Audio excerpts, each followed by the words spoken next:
It is a debate that rages on, whether we're in a campaign season or out of it. The notion held by some on the left that our Second Amendment needs to be modified for this new century, or the position that I maintain and others who are originalists saying, no, wait a minute. The Second Amendment needs to stay just as our founders envisioned it. And now, from the West Coast comes a new wrinkle in the debate, not merely about the legal ownership of weapons, but whether those seeking a controversial form of medical treatment should be allowed to own a handgun. It's a debate, you might say, that's deep in the weeds. Ed Berliner reports. Hey, man. Am I driving okay?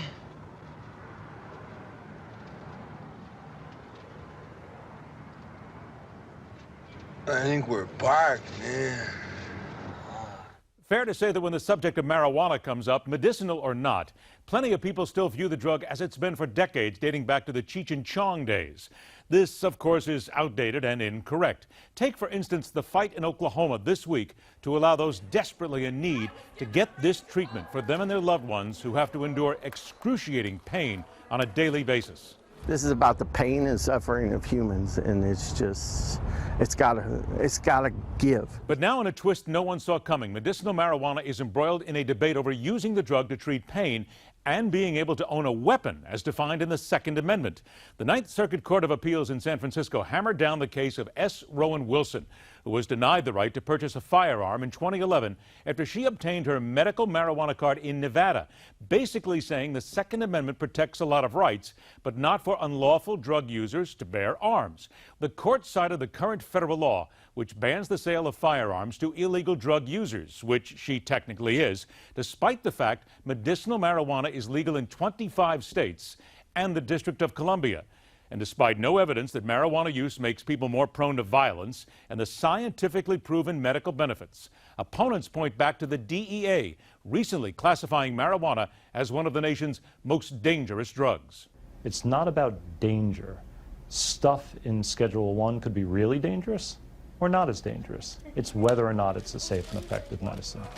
Leading everyone to wonder if and when the federal government and all 50 states get on the same page, and why the Second Amendment should not also serve and protect those who claim owning a weapon and using a drug for medicinal purposes are not mutually or legally exclusive.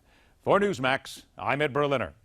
Thanks, Ed. And let's get some reaction to this case and other issues dotting the political landscape. To do that, let's welcome in from Newsmax, Washington, my old pal from Capitol Hill, former Illinois congressman, the president of Flanagan Consulting, Michael Patrick Flanagan, and with him tonight, the editor at Forbes Real Estate Investor and author of the new book, The Trump Factor, From Greenville, South Carolina up to Newsmax, New York. It's good to have Brad Thomas here. Brad, we're glad to have you on as a first-timer on Newsmax Prime. Michael, since you have been a member of Congress and you're a recovering attorney, just the politics of this instead of the law. This case sounds like a classic appeal to hardcore libertarians who want their legalized marijuana and also want to observe their Second Amendment rights. Regardless of this case in the Ninth Circuit, is this a bonanza for Gary Johnson? Is this a case where he can make hay, so to speak? I'm just flabbergasted that the Ninth Circuit upheld federal law and didn't see reason to rewrite it. If there's a circuit that would, other than maybe the Second Circuit, they're the ones who might. The fact that they upheld federal law, I think, probably is a poke in the eye to the authors of the law, and they'd like that difference, as Ed Berliner talked about, between legal and illegal drugs going up to the 9 wise men and women in Washington and have them draw the line. And so that's probably why that result was given by the Ninth Circuit. Let me turn to Brad Thomas. Brad, as I noted earlier, you grew up in South Carolina. I want to move a little north across the state line to North Carolina. Yesterday, the governor of that state, Pat McCrory, had said to the Supreme Court, please hear our case about voter ID, photo ID, so that voters coming in, we can know they are who they claim to be. But the Supreme Court rejected that request. When you hear this, I mean, we hear from the left that it's voter suppression. Heck, I have never heard anyone line up at an airport where they have to have photo ID, and I've never heard about airline passenger suppression. Your take on that whole controversy? Well, I would say, JD, I think this goes back to a long history of really the system being what I would be considered rigged, and I would definitely think that Trump supporters should certainly be looking at those issues moving ahead. I'm not as knowledgeable about that specific subject. Well, let me turn to something, Brad. And you can go back to this if you want to. But you spend so much time with Mr. Trump, writing the Trump factor. You concentrate on real estate for Forbes. But the first thing you said is the line we hear from Donald Trump all the time. Quote, "The system is rigged." Now, from your knowledge of Mr. Trump, that's not just political rhetoric, correct? Absolutely. And I've spent 4 years working on this book and been around Donald Trump, his people, his staff, his properties. And really what I see, the takeaway from this is that, there's a lot of brokenness in this country.